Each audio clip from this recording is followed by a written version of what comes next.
वैसे भाई क्या हमारे सीएम पंग रेसलमेनिया के अंदर आने वाले या फिर वो नहीं आने वाली, इसके बारे में कंफर्मली रिपोर्ट निकलकर सामने आया, जो कि हम आज के वीडियो के अंदर बात करने वाले हैं। हाँ भाई, डब्ल्यूडब्ल्यू से रिलेटेड करंट टाइम में काफी सारे अपडेट भी निकल कर सामने आए, जो कि हम आज के वीडियो के अंदर डिस्कस करने वाले। लेकिन अगर उससे पहले आपने हमारे चैनल को पहली बार विजिट किया तो सारे लोग बस सब्सक्राइब कर दीजिएगा। तो भाई लोग, हम सबसे पहले बात कर रहे थे हमारे द रॉक के सेगमेंट के बारे में भाई, जिसके बारे में करंट टाइम में सोशल मीडिया के अंदर काफी सारा डिस्कशन हो रहा है। भाई इस सेगमेंट के बारे में ऐसा डिस्कशन हो रहा है कि इस सेगमेंट को स्मैकडाउन के अंदर हमारे जेसन जॉर्डन ने ऑर्गेनाइज किया था। तो भाई मतलब जेसन जॉर्डन ने सारी मतलब इस सेगमेंट की स्क्रिप्ट बोली थी कि रॉक को क्या बोलना है इस सेगमेंट के अंदर, रोमन रेंज को क्या बोलना है इस सेगमेंट के अंदर। मतलब भाई इस सेगमेंट के अंदर हमने जो भी मतलब मोमेंट देखे ना, वो सारे जेसन जॉर्डन ने ही बनाए थे। और हाँ भाई, शायद से अगर मैं गलत हूं तो मैंने आपको पहले भी बताया था कि जब ट्रिपल एस का काम बढ़ जाता है तो भाई वो अपना बचा कुचा काम जो होता है वो और लोगों को सौंप देते हैं। और भाई इससे पहले हमने जो डब्ल्यूडब्ल्यू के अंदर बड़े बड़े सेगमेंट देखे ना, उनको भी जेसन जॉर्डन जैसे काफी सारे लोगों ने संभाले। और हाँ भाई, द रॉक के सेगमेंट को जेसन जॉर्डन ने इतना लंबा खींच लिया था कि टिफनी स्टैटन और नेओमी के मैच को डब्ल्यूडब्ल्यू को कम समय का दिखाना पड़ा था। और हाँ भाई, हमारे रॉक और रोमन रेंज का सेगमेंट था वो डब्ल्यूडब्ल्यू ने पूरे 10 मिनट ज्यादा खींच लिया था। हाँ भाई, आई थिंक अगर मैं गलत हूं तो स्मैकडाउन के अंदर हमें जो रॉक और रोमन रेंज का सेगमेंट देखने को मिला वो पूरे आधे घंटे तक चला था। लेकिन भाई इनके बारे में डब्ल्यूडब्ल्यू ने ये प्लान किया था कि इन दोनों का सेगमेंट सिर्फ 20 मिनट तक किया जाए। और भाई जैसा कि मैंने आपको पहले बताया कि डब्ल्यूडब्ल्यू ने इन दोनों का सेगमेंट 10 मिनट ज्यादा लंबा खींच लिया। और भाई जैसा कि मैंने आपको पहले बताया कि रोमन रेंज और रॉक का सेगमेंट डब्ल्यूडब्ल्यू ने 10 मिनट लंबा खींच लिया था। भाई ये सेगमेंट 20 मिनट की जगह आधे घंटे तक डब्ल्यूडब्ल्यू ने चलाया, जिसकी वजह से भाई हमें टिफनी स्टैटन और नेओमी की मैच काफी ज्यादा कम समय के देखने को मिली। भाई लोगों में इसके बाद बात कर रहे थे हमारे tribal chief undisputed champion Roman Reigns के बारे में भाई, अब जो हमें डब्ल्यूडब्ल्यू के अंदर जल्द ही अपनी चैंपियनशिप को हारते हुए देखने को मिलने वाले हैं। और भाई इसके बारे में रिपोर्ट भी निकल कर सामने आ रहा है, और उस रिपोर्ट के अकॉर्डिंग डब्ल्यूडब्ल्यू प्लान करेगी रोमन रेंज को हरवाया जाए उनकी चैंपियनशिप। क्योंकि भाई रिपोर्ट के अकॉर्डिंग डब्ल्यूडब्ल्यू के पास रोमन रेंज के चैंपियनशिप के लिए कोई भी अपोनेंट ही बचा नहीं है। हाँ वो बात अलग है कि डब्ल्यूडब्ल्यू भी रोमन रेंज और सोलो सिकोआ की मैच करने का प्लान कर रहे हैं, रोमन रेंज और रॉक की मैच करने का प्लान कर रही है डब्ल्यूडब्ल्यू। भाई मैं आपको बता दूं, ये दोनों ऐसे मैच है जो कि बिना टाइटल के भी हो सकते हैं। लेकिन भाई अगर आपको ऐसा लगता है कि ये दोनों मैचेस चैंपियनशिप के साथ ही होने चाहिए तो भाई आप इमेजिन करिए अगर रॉक और रोमन रेंज के मैच हो जाए और रॉक अगर रोमन रेंज को हराकर चैंपियन बन जाए तो क्या होगा। चैंपियन बन जाएगा डब्ल्यूडब्ल्यू के अंदर, और रोमन रेंज को ट्राइबल चीफ और हेड ऑफ द टेबल का जो पद लगा है वो भी चला जाएगा रोमन रेंज की तरफ। लेकिन भाई मैं आपको बता दूं, डब्ल्यूडब्ल्यू भी रोमन रेंज को हरवाने के लिए कुछ ऐसा अपोनेंट ढूंढ रहे हैं जो कि डब्ल्यूडब्ल्यू का आगे जाकर फेस बन सकता है, जो चेहरा बन सकता है डब्ल्यूडब्ल्यू कुछ ऐसे रेसलर का प्लान करे जिसने बहुत बड़े रेसलर को हराया बड़े बड़े प्रीव्यू के अंदर। और देखिए भाई ऐसा थोड़ी है कि रॉक अगर रोमन रेंज को हराएंगे तो ही रोमन रेंज ट्राइबल चीफ और हेड ऑफ द टेबल पद से चले जाएंगे। अगर भाई इसकी जगह कोडी रोड्स जैसे काफी सारे अपोनेंट अगर रोमन रेंज को हराते तो भाई रोमन रेंज का जो पद है ऑटोमेटिकली चले ही जाएगा ना। सपोज भाई अगर रॉक रोमन रेंज को हराकर चैंपियन बन भी जाएगा डब्ल्यूडब्ल्यू के अंदर, लेकिन क्या आपने सोचा कि रॉक कब तक चैंपियन रहेगा डब्ल्यूडब्ल्यू के अंदर? मैं आपको बता दूं, रॉक इसीलिए करंट टाइम में डब्ल्यूडब्ल्यू के अंदर देखने को मिल रहा है क्योंकि भाई डब्ल्यूडब्ल्यू का प्लान था कि रोमन रेंज और रॉक की मैच कराने का रेसलमेनिया के अंदर। और हाँ भाई, जब डब्ल्यूडब्ल्यू फैंस को भी ऐसा लग रहा है कि रेसलमेनिया के अंदर रॉक हमें देखने को मिलने वाला, तो भाई ये प्लान थोड़ी ना डब्ल्यूडब्ल्यू स्क्रैप कर देगी, यानी कि हटा देगी वो अपने कार्ड से। और हाँ भाई, सेकंड रीजन इसका ये भी होने वाला है कि अगर भाई समझो रेसलमेनिया के अंदर कोडी रोड्स चैंपियन बन भी जाए, लेकिन उसके बाद जो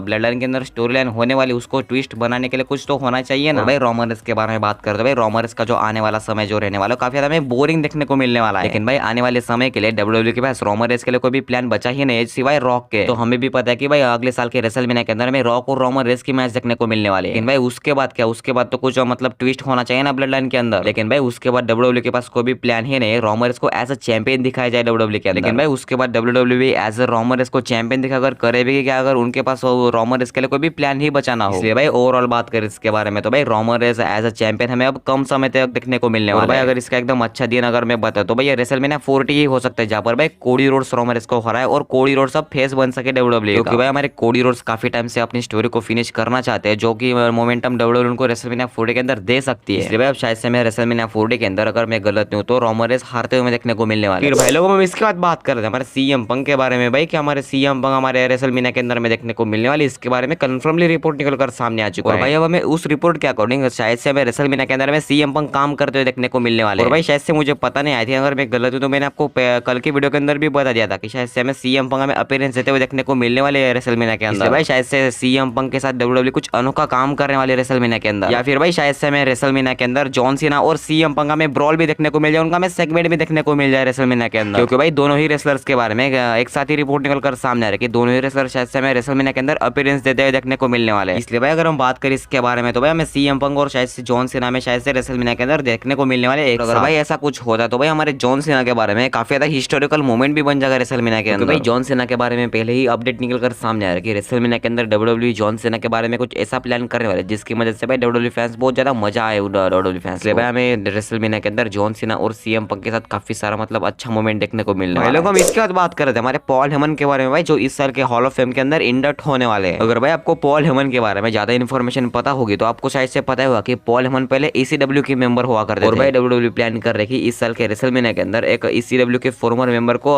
हॉल ऑफ फेम के अंदर इंडक्ट किया जाए। और भाई इससे पहले भी काफी सारे रूमर निकल कर सामने आ रहे थे कि हमें इस साल के रेसलमेनिया के अंदर शायद हॉल ऑफ फेम के अंदर इंडक्ट होते देखने को मिलने वाले पॉल हेमन। इसलिए भाई अब WWE ने भी हिंट दे दी कि वो इस साल के हॉल ऑफ फेम के अंदर कुछ ऐसे मेंबर को ऐड करने वाला जो कि ECW का फॉर्मर मेंबर हो। और भाई वो ECW के फॉर्मर मेंबर पॉल हेमन बताए जा रहे हैं जो कि हमें इस साल के हॉल ऑफ फेम के अंदर इंडक्ट होते देखने को मिलने वाला है। और हाँ भाई पॉल हेमन का कंफर्मली नाम तो बताया नहीं, लेकिन हाँ भाई ECW के फॉर्मर मेंबर इस साल के हॉल ऑफ फेम के अंदर इंडक्ट होने वाले इतना जरूर से बताइए। उससे ऊपर से मैंने आपको बताया कि शायद से हमें पॉल हेमन इंडक्ट होते देखने को मिलने वाले। फिर भाई लोगों हम इसके बाद बात कर रहे थे हमारे ब्रॉन ब्रेकर के बारे में भाई, पिछले 2 हफ्तों से जिन्होंने स्मैकडाउन के अंदर डोमिनेट करके रखा है। और भाई इससे के ऊपर हमारे ब्रॉन ब्रेकर ये बोलते कि भाई वो स्मैकडाउन के अंदर और भी ज्यादा डोमिनेट करने वाले हर एक रेसलर। ब्रॉन ब्रेकर भाई ये बोलते कि स्मैकडाउन के अंदर मेरी आज दूसरी जीत थी, लेकिन हाँ भाई आने वाले समय में WWE जो रेसलर को बेचती जाएगी मैं उन रेसलर को हराता जाऊंगा। ब्रॉन ब्रेकर का एरा जो हमें NXT के अंदर देखने को मिल रहा था वो स्मैकडाउन के अंदर भी आपको देखने को मिलेगा। ऐसा भी ब्रॉन ब्रेकर सारे WWE फैंस को बोलते हैं। भाई आप समझ सकते हो कि मेरे ब्रॉन ब्रेकर को WWE किस तरीके से अब आने वाले समय में ही नहीं बल्कि करंट टाइम में किस तरीके से बिल्ड कर रही है। और ये सारा कुछ WWE इसलिए बिल्ड कर रहे हैं ताकि WWE ब्रॉन ब्रेकर को फ्यूचर का ब्रॉक लेसनर बनाया जाए। सारे लोग अपने फ्यूचर के ब्रॉक लेसनर के बारे में सारे लोग कमेंट में बता सकते हो अपने पर्सनली थॉट। और हाँ आज के वीडियो को लाइक करके हमारे चैनल को सब्सक्राइब करना भी मत भूलना। भाई अगर आपको WWE से रिलेटेड कोई भी सवाल है फिर तो मेरे साथ शेयर करना होगा तो डायरेक्ट मेरे इंस्टाग्राम पेज को भी आ सकता है, आपको नीचे मेरे पेज की लिंक मिल जाएगी।